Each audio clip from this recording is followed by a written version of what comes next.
भगवान श्री राम ने एक बार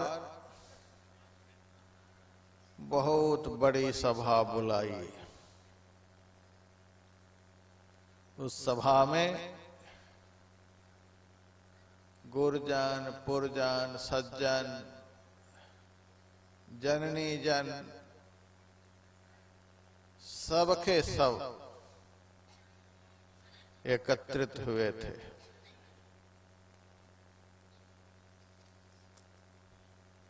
सबको भगवान ने बड़ा ही आध्यात्मिक उपदेश दिया। श्रीमद् भागवत महापुराण में सुखदेव जी महाराज ने मर्यादा पुरुषोत्तम श्री राम के विषय में कहा है, एक पत्नी व्रत धरो राजर्षि चरितः शुचिः स्वधर्मं गृह मेधियं शिक्षयन् स्वयमाचरत्।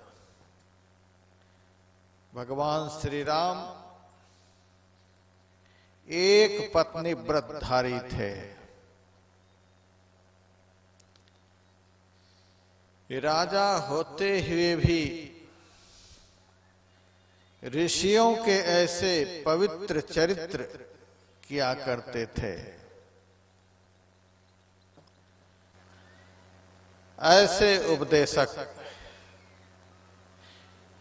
राम के सिवा धरती पर और कोई नहीं हुए।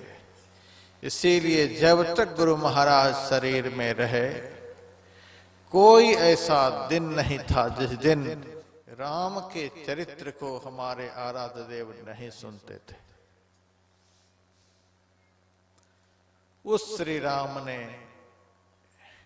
अपनी प्रजाओं से जो कहा वही मैं कहने के लिए जा रहा हूं। जाओ परलोक यहाँ सुख चाहो, सुनि मम वचन हृदय दृढ़ गहो, सुलभ सुखद मार्ग है भाई, भगति मोरी पुराण श्रुति गाई। अति अपनत्व की भावना से भगवान कह रहे हैं, यदि इस लोक में और यहां से जाने के बाद जो लोक मिलेगा, उस लोक में अर्थात जीते जी और शरीर त्याग के पश्चात दोनों जगह, शरीर के रहते शरीर के बाद सुख चाहते हो तो मेरी बातों को सुनो और उसे दृढ़ता से हृदय में धारण करो।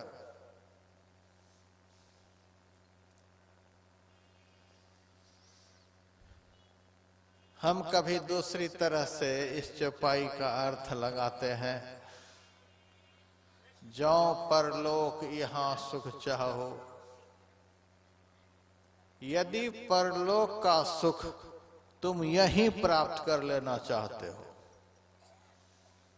तो मेरी बातों को सुनो और उसे दृढ़ता से हृदय में धारण करो।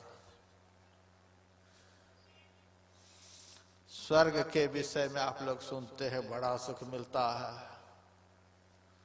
वैकुंठ के विषय में आप लोग सुनते हैं बड़ा आनंद होता है, मोक्ष के विषय में आप लोग सुनते हैं वहां अखंड सुख प्राप्त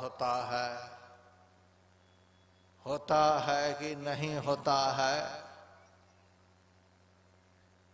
यह तो मरने पर की बात है, विश्वास कैसे हो कि सही में ऐसा होता है।